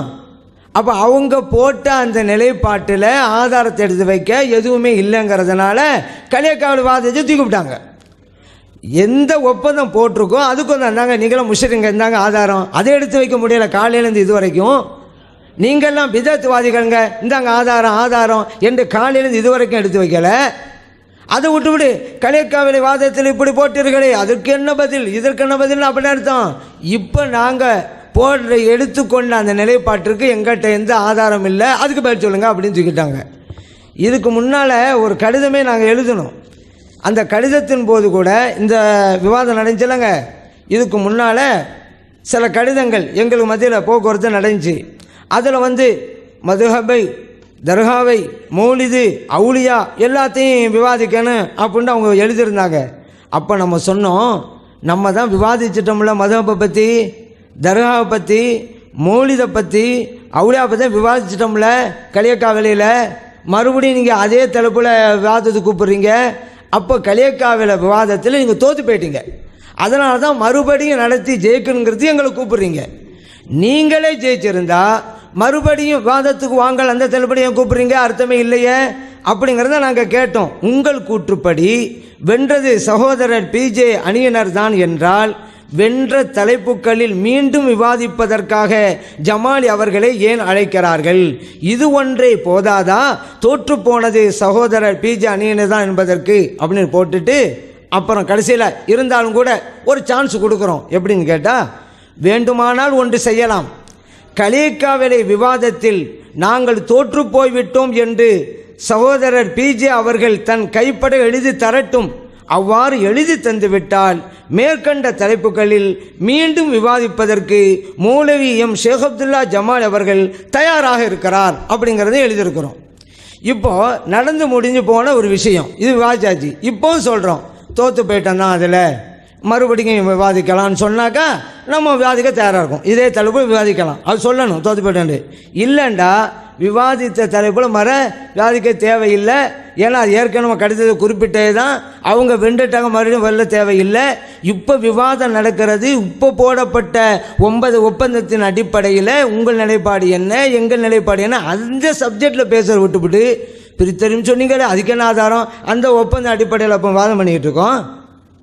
அதான் முடிஞ்சு போச்சங்க. இப்போ என்ன? அப்போ நீங்கள் சொல்லும் பொழுதே ஏற்கனவே அந்த இதில் அப்போ வச்சு வந்திருக்காது, வாதம் வந்திருக்காது, நடத்தியாச்சே. அப்போ இதில் என்ன வழங்குது? இப்போதைய அவர் நிலைப்பாட்டுக்கு எந்த ஆதாரமும் இல்லை. சொன்னதெல்லாம் என்ன? லைச கமதிலி செய்யும், நம்மளும் அதான் சொல்கிறோம்.